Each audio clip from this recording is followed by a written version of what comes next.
దేశ ఆర్థిక సాంకేతిక ప్రగతికి దోహదం చేసే ఐటీ నియామకాలు పెద్ద ఎత్తున తగ్గిపోతున్నాయి. కారణం ఏదైనా తగ్గిన ఐటీ నియామకాల గణాంకాలు చూస్తే ఈ విషయం తేటతెల్లమవుతోంది. ప్రపంచవ్యాప్తంగా ఏర్పడిన ఆర్థిక మాంద్యం నుంచి ఐటీ పరిశ్రమ ఇంకా కోలుకోనట్లే కనిపిస్తోంది. దీంతో పలు సంస్థలు క్రమంగా తమ సిబ్బందిని తొలగిస్తూ వస్తున్నాయి. ప్రాజెక్టులు లేకపోవడం, లాభాలు దిగజారడం వంటి పరిస్థితుల వల్ల మరింతగా ఖర్చు తగ్గించుకోవాలని భావిస్తున్న ఐటీ సంస్థలు తమ ఉద్యోగుల తొలగింపును కొనసాగిస్తున్నాయి. గత 2 ఏళ్లుగా ఎప్పుడు ఉద్యోగం పోతుందో తెలియక ఐటీ ఉద్యోగులు ఆందోళన చెందుతున్నారు.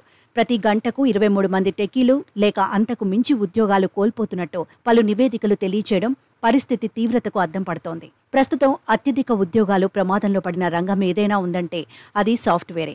లే ఆఫ్ అనే పదం ఇప్పుడు సాధారణమైపోయింది. అత్యధిక నైపుణ్యాలు కలిగిన నిపుణులను సైతం ఉద్యోగాల నుంచి కంపెనీలు నిర్దాక్షిణ్యంగా తొలగిస్తున్నాయి. ఈ ఏడాది మొదటి 4 నెలల్లోనే ఐటీ రంగంలో 80,000 ఉద్యోగుల్ని కంపెనీలు తొలగించాయి. దీంతో ప్రపంచవ్యాప్తంగా స్టార్టప్ రంగంపై పెను ప్రభావం పడుతోంది. 279 టెక్ కంపెనీలు మే 3 వరకు 80,230 మంది ఉద్యోగులను తొలగించాయి. 2022-23లో ప్రపంచవ్యాప్తంగా ఉన్న టెక్ కంపెనీలో 4,25,000కు పైగా ఉద్యోగులను తొలగించాయి. అంతర్జాతీయంగా ఉన్న పరిస్థితుల కారణంగా ప్రాజెక్టుల రాక తగ్గడంతో ఐటీ కంపెనీలు ఖర్చులు తగ్గించుకునే పనిలో ఉన్నాయి. స్ప్రింక్లర్ దాదాపు 116 మంది ఉద్యోగులను, పెరోటన్ వర్క్ ఫోర్స్లో 15% మంది ఉద్యోగులను తొలగించింది.